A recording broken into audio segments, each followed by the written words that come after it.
السلام علیکم۔ امید کرتی ہوں آپ سب خیر خیریت سے ہوں گے۔ الحمدللہ اللہ پاک کے فضل سے میں بھی بالکل ٹھیک ہوں۔ اگر میری ویڈیو آپ کو پسند آئے تو پلیز میری ویڈیو کو لائک کریں، شیئر کریں، میرے چینل کو سبسکرائب کریں اور بیل کے آئیکن کو لازمی پریس کریں تاکہ ہر آنے والی ویڈیو کا نوٹیفیکیشن آپ تک لازمی پہنچے۔ اس ویڈیو کا فرسٹ پارٹ لازمی دیکھیے گا جس نے نہیں دیکھا۔ یہ ویڈیو کا سیکنڈ پارٹ ہے۔ میں اپنی امی کی کینسر جرنی بتا رہی ہوں۔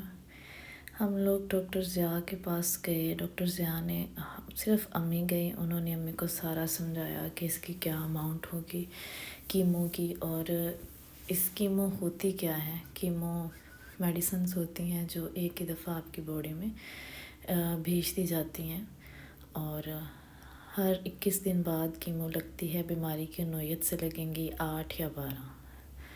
ڈاکٹر نے بتایا کہ کیمو کے ساتھ آپ کو بہت تیز بخار ہو سکتا ہے، آپ کو الٹیاں آ سکتی ہیں، آپ کے منہ میں چھالے بن جائیں گے، آپ کو فزیکلی ویکنس ہو جائے گی، باڈی کے اندر خون جو ہے وہ جل جائے گا، نیلز آپ کے بلیک ہو جائیں گے، آپ کی ہڈیوں میں انتہائی درد ہوگی، چڑچڑا پن آ جائے گا۔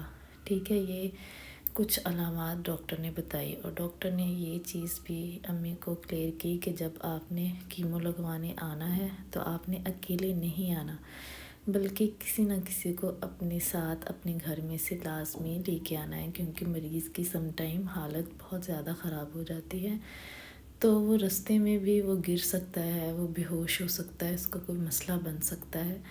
اس لیے آپ نے اپنے ساتھ اپنے گھر میں سے کسی بندے کو اپنے ساتھ لازمی لے کے آنا ہے۔ وہ ساری چیزیں امی نے سنی۔ اب یہاں پہ سب سے زیادہ پریشانی والی بات تو صرف یہی تھی جو 21,000 روپے والی تھی، کیونکہ اس ٹائم پہ ابو کی سیلری کا میں بتا چکی ہوں۔ ہم نے اس ٹائم پہ کمیٹیاں ڈالی ہوئی تھی، اپنا گھر بنانا تھا ہم نے۔ ہمارا گھر ویسے بنا ہوا تھا، اس جگہ تھی، ایک ہی کمرہ تھا اور صحن تھا، دیٹس اٹ، لیکن پراپر کوئی گھر نہیں تھا۔ ایون کہ ہمارے گھر کا مین دروازہ بھی نہیں بنا ہوا تھا، لگا ہوا تھا، مین دروازہ بھی نہیں تھا۔ امی کو بڑا یہ تھا کہ میں اپنے بچوں کے لیے خوبصورت سا گھر بناؤں، کیونکہ اس ٹائم پہ ہمارے سارے ریلیٹیوز کا اچھے اچھے پیارے پیارے گھر تھے، اور صرف ایک ہمارا ہی تھا کہ گھر بننے والا تھا۔ تو امی نے ابو سے زبردستی کمیٹیاں ڈلوائی تھی کہ کمیٹیاں ڈالو، ہم نے بھی اپنے بچوں کے لیے گھر بنانا ہے۔ اب صرف کمیٹیاں ہی تھیں جو امی کا ٹریٹمنٹ کروا سکتی تھی، صرف کیونکہ سیلری سے تو بڑی مشکل گھر کا سرکٹ ہی چلتا تھا۔ لیکن امی پریشان تھی کیونکہ امی کو گھر بھی بنانا تھا۔ امی گھر آئی، امی نے ابو کو ساری بات بتائی۔ ابو نے کہا کہ گھر تو بنتا رہے گا، انسان کی جان سے زیادہ اہم تو کوئی چیز نہیں ہے، گھر اگر قسمت میں ہوا بچوں کی تو گھر بھی بن جائے گا، تم اپنا علاج کرواؤ۔ لیکن امی سٹل پریشان تھی بہت زیادہ، کیونکہ یہ 1-2 دن کی بات تو تھی نہیں، یہ 8 مہینے یا 12 مہینے مسلسل جو ہے وہ اسی طرح رہنا تھا۔ خیر، کیمو کا ٹائم آیا، کیمو لگوانے جانا تھا، میں اپنی امی کے ساتھ گئی، پیسے ہم لے کے گئے اپنے ساتھ، ہاسپٹل پہنچے۔ لیکن جب اللہ انسان کے قریب ہو جاتا ہے نا، یقین مانیں تو ساری مشکلیں حل ہو جاتی ہیں۔ اللہ انسان کی رگ رگ سے، اس کی پریشانیوں سے، سب ہر چیز سے واقف ہے، اور پھر اللہ ہی راستے نکالتا ہے انسان کے لیے، انسان کی پریشانیوں کا حل اللہ ہی نکالتا ہے۔ ہم ہاسپٹل پہنچے، امی کے ڈاکٹر نے شاید فیس ایکسپریشن انسان کی ہر چیز بیان کر دیتے ہیں۔ ڈاکٹر ضیاء نے امی کو دیکھ کے کہا کہ آپ کے کتنے بچے ہیں، آپ کے ہسبینڈ کیا کام کرتے ہیں، ساری انفارمیشن لے کے انہوں نے امی کو بتایا کہ ہمارے ہاسپٹل میں 2 ادارے کام کر رہے ہیں، ایک بیت المال اور دوسرا گورمے جو ہم یہ کولڈ ڈرنک پیتے ہیں نا گورمے والوں کی، یہ پاکستانی برانڈ ہے۔ انہوں نے کہا کہ یہ 2 ادارے ہمارے ہاسپٹل کے اندر ہی کام کرتے ہیں اور یہ کینسر پیشنٹ کا علاج کرواتے ہیں۔ جو بیت المال والے ہیں وہ آدھا علاج کروائیں گے، ٹھیک ہے، یعنی آپ کو جیسے 21,000 روپیہ ہے تو آپ کو 11,000 روپیہ دینا پڑے گا، اور جو گور میں ہے وہ آپ کا پورا علاج ہی فری کر دیتے ہیں۔ تو ڈاکٹر نے ہمیں گورمے والوں کی فائل بنا کے دے دی اور امی کو میڈیسن بھی لکھ کے دے دی۔ ڈاکٹر نے ہمیں گورمے والوں کی فائل بنا کے دی اور کہا کہ آپ ادھر چلے جائیں اور وہ آپ سے کچھ انفارمیشن لیں گے، آپ نے وہ ٹھیک بتا دینی ہے، اور اگر انہیں لگا کہ آپ اہل ہیں اس چیز کے لیے تو انشاءاللہ وہ آپ کا سارا علاج جو ہے وہ فری کر دیں گے۔ ہم بڑے خوش، ایک امید نظر آئی ہمیں کہ چلو اللہ کا شکر ہے، میری امی بڑی خوش ہوئیں، اور ہم ڈھونڈ کے ہاسپٹل کے اندر ہی تھا ان کا ادارہ، ہم ادھر پہنچے، ادھر لمبی لائنیں لگی ہوئی ہیں، ایک طرف پہ گورمے والا بندہ بیٹھا ہوا ہے اور دوسری طرف پہ بیت المال والے، یعنی ان کے دفتر آمنے سامنے ہی تھے۔ لائن میں ہم بھی لگ گئے، اللہ کر کے ہماری باری آئی، اور اس شخص نے ہم سے ساری انفارمیشن لی، ہمیں سے کہ تمہارے کتنے بچے ہیں، تمہارا گھر ہے، اس کی 4 دیواری ہے، دروازہ لگا ہے، یعنی ساری اول ٹو زی ساری انفارمیشن لی، اور ہمیں جو ہے وہ امی کو فائل بنا کے دے دی، اور انہوں نے کہا کہ مبارک ہو، اب آپ کا جو علاج ہے وہ گورنمنٹ کمپنی کروائے گی، انشاءاللہ ہر 21 دن سے پہلے آپ کے اکاؤنٹ میں پیسے آ جایا کریں گے، اور آپ جو ہے آپ کا اگلا سارا ٹریٹمنٹ جو ہے وہ فری ہے۔ ہم لوگ بڑے خوش، بتا نہیں سکتے وہ فیلنگ، اس ٹائم پہ کیا ایموشنز تھے وہ میں ایکسپلین نہیں کر سکتی۔ خیر، ہم نے وہاں سے فائل لی اور ہم خوشی جو ہے وہ میڈیکل سٹور کی طرف بڑھے۔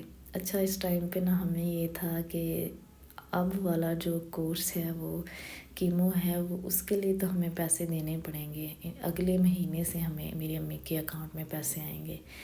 جب ہم وہاں پہنچے، ہم نے میڈیسن لی تو اس آدمی نے ہم سے پیسے نہیں لیے، جو کہ ہمارے لیے اور بھی خوشی کی بات تھی۔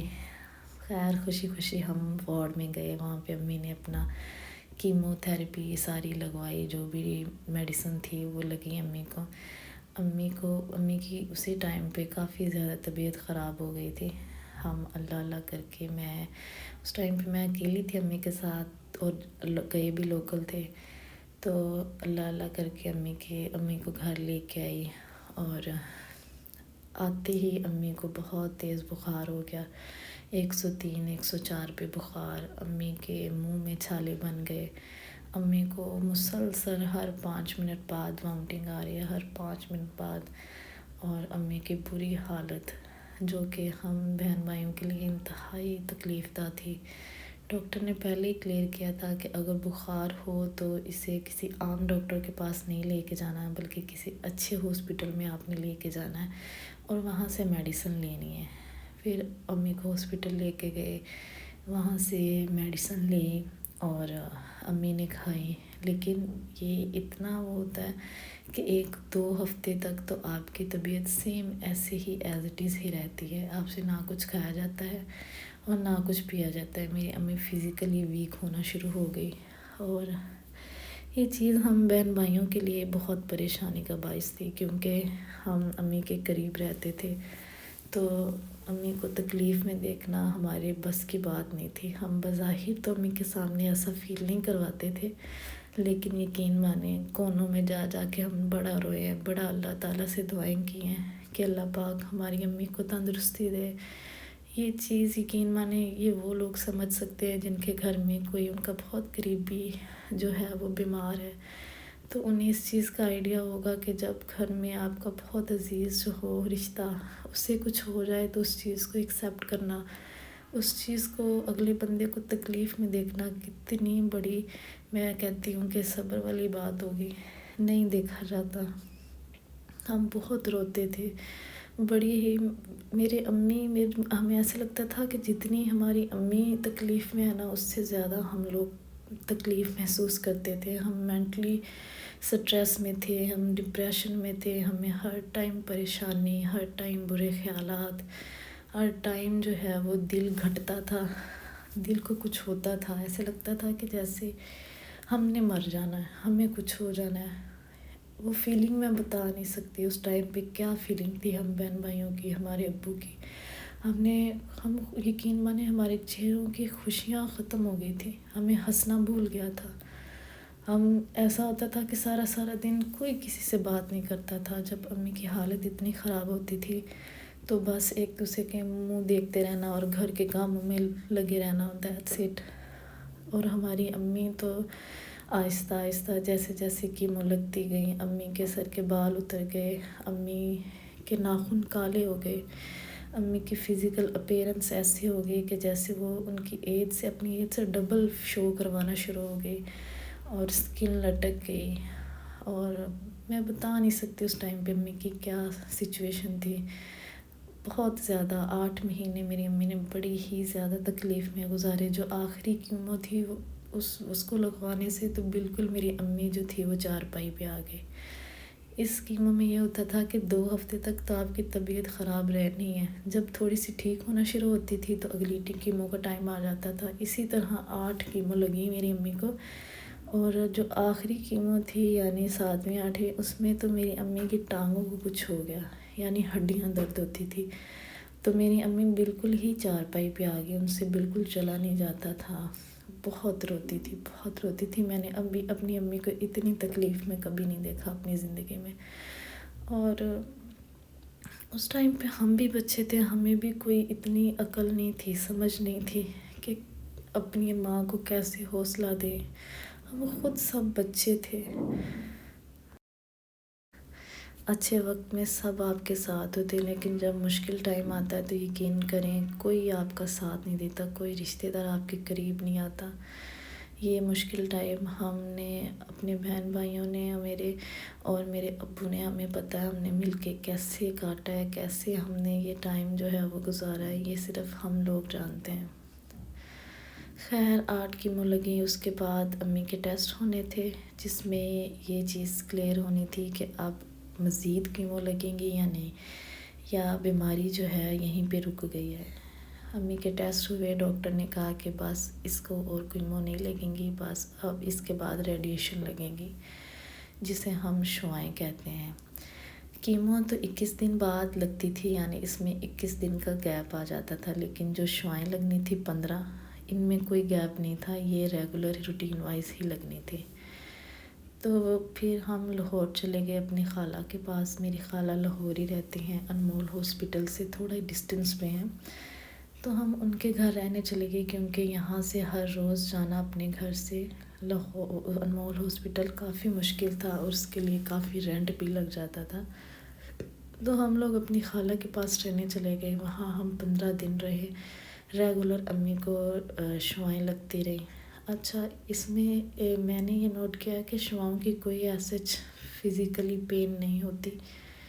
15 شعاعیں لگیں امی کو. اس کے بعد امی کے پھر دوبارہ ٹیسٹ ہوئے جس میں ڈاکٹر نے امی کو کینسر فری کہہ دیا. یہ چیز ہمارے لیے انتہائی خوشی کی تھی، کیونکہ ہم نے بڑے لمبے عرصے سے اپنی ماں کو صرف تکلیف میں دیکھا، صرف تکلیف میں. اور اب یہ چیز انتہائی خوشی کی تھی کیونکہ ہمیں کوئی پتہ نہیں تھا اس بیماری کے بارے میں، اس کی کیا ٹریٹمنٹ ہے، یہ ہوتی کیا ہے. ہم واقف تھے پوری طرح سے اس بیماری سے. اب ہم بڑے خوش تھے. ہم نے سب کو بتایا، میری امی نے اپنے سارے بہن بھائیوں سے شیئر کیا کہ اب وہ بالکل ٹھیک ہو گئی ہیں، ان کے ٹیسٹ کلیئر آئے ہیں. ہم نے بھی اپنی دوستوں کو اسکول، کالج، اکیڈمیز میں ہر جگہ بتایا. بڑے خوش ہوئے، بڑے خوش، سارے بڑے خوش تھے. اور اس دوران ہمارا گھر بھی ساتھ ساتھ بن رہا تھا، اور ہم خود ہمارے جو کرائے کے مکان دیے ہوئے تھے ہم اس گھر میں شفٹ ہو گئے تھے، اور ساتھ ساتھ ہمارا اپنا گھر بھی بن رہا تھا. تو ساتھ ساتھ امی کا علاج بھی سارا مکمل ہو گیا اور ہمارا گھر بھی بن گیا. بس یہ چیز ہمارے لیے بڑی خوشی کی تھی. ہم نئے گھر میں شفٹ ہو گئے خوشی خوشی، اور گھر کی سیٹنگ کی، بڑے خوش تھے ہم. میری امی بڑی خوش. اور 1 سال تک، اچھا اس دوران ڈاکٹر نے بتایا تھا، جب سارا علاج مکمل ہو گیا تھا تو ڈاکٹر نے امی کو ٹیسٹ لکھ کے دیے تھے. ڈاکٹر نے کہا تھا 6 ماہ بعد آپ نے یہ ٹیسٹ لازمی کروا لینے ہیں، ٹھیک ہے. ویسے تو اس کی ٹریٹمنٹ کے بعد اب کوئی میڈیسن نہیں تھی جو ڈاکٹر نے میرے کو سجیسٹ کی ہو یا بتایا ہو کہ آپ نے اب یہ میڈیسن کھانی ہے تاکہ اس سے دوبارہ بیماری شروع نہ ہو. ایسا کچھ بھی نہیں تھا. ڈاکٹر نے کہا کہ بس آپ نے 6 ماہ بعد جو ہے وہ ٹیسٹ کروانے ہیں جس سے یہ پتہ لگے گا کہ بیماری مطلب دوبارہ شروع نہ ہو جائے. اور بس امی گھر کے کاموں میں اور ہماری پڑھائیوں میں اتنا بیزی ہو گئی کہ امی کو کوئی ہوش نہیں رہا کہ 6 ماہ گزر گئے، 7 گزر گئے، 8 گزر گئے، امی نے وہ ٹیسٹ بھی نہیں کروائے. پھر ایک دن ایسا آیا جو بالکل ہی ان ایکسپیکٹڈ تھا، جو ہمارے تصورات میں نہیں تھا، جو ہم کبھی سوچ نہیں سکتے تھے. پھر وہ دن آیا. 1 سال گزر گیا امی کی اس سارے ٹریٹمنٹ کو. سال بعد ایک دن ہم چھت پہ بیٹھے، اچانک فون آتا ہے اور ہمیں پتہ چلتا ہے کہ ہمارے ماموں، میری امی کے بھائی، ان کی ڈیتھ ہو گئی ہے ایکسیڈنٹ میں. میرے ماموں 8 بہنوں کے بعد ہوئے تھے اور سب بہنوں کی جان تھی اپنے بھائی کے اندر. یہ چیز میری امی کے لیے ایک صدمہ تھی، ایک ایسا صدمہ میرے خیال میں جو میری امی کو قبر میں لے گیا. میری امی کو پتہ چلا، میری امی بہت روئی، ہم سب بہت پریشان تھے، روئے، کیونکہ ہم سب اپنے ماموں سے بڑا پیار کرتے تھے. ان کی جوان بیٹیاں تھیں، 3 بیٹیاں اور 2 چھوٹے بیٹے. اور یہ چیز ایکسیپٹ کرنا ہمارے پورے خاندان کے لیے بہت ہی مشکل تھا. میرے ماموں کی ڈیتھ تقریباً شام 5 بجے ہوئی. فون آیا، ہم 7-8 بجے تک وہاں پہنچ گئے اور میری امی اس ٹائم سے لے کے اگلے دن ظہر تک میرے ماموں کو مطلب ظہر کے بعد دفنایا. میری امی نے اس ٹائم تک چارپائی نہیں چھوڑی. میری امی مسلسل روتی رہی. ہم نے اپنی امی کو بڑا کہا کہ امی آپ خود بھی ٹھیک نہیں ہیں، آپ نہ اتنا روئے، نہ پریشان ہو، یہ سب اللہ کے فیصلے ہیں، ہم سب نے اس دنیا سے چلے جانا ہے، کسی نے بھی نہیں رہنا، جس کا ٹائم آ گیا اس نے چلے جانا ہے، آپ نہ روئیں، نہ پریشان ہو. لیکن کہاں صبر آتا ہے، نہیں صبر آیا میری ماں کو. ہم لوگ ماموں کو دفنانے کے بعد گھر واپس آ گئے اور جو میری خالہ اور میری امی لوگ تھی وہ ادھر ہی رک گئی کیونکہ وہ ساتہ کروا کے انہوں نے واپس آنا تھا.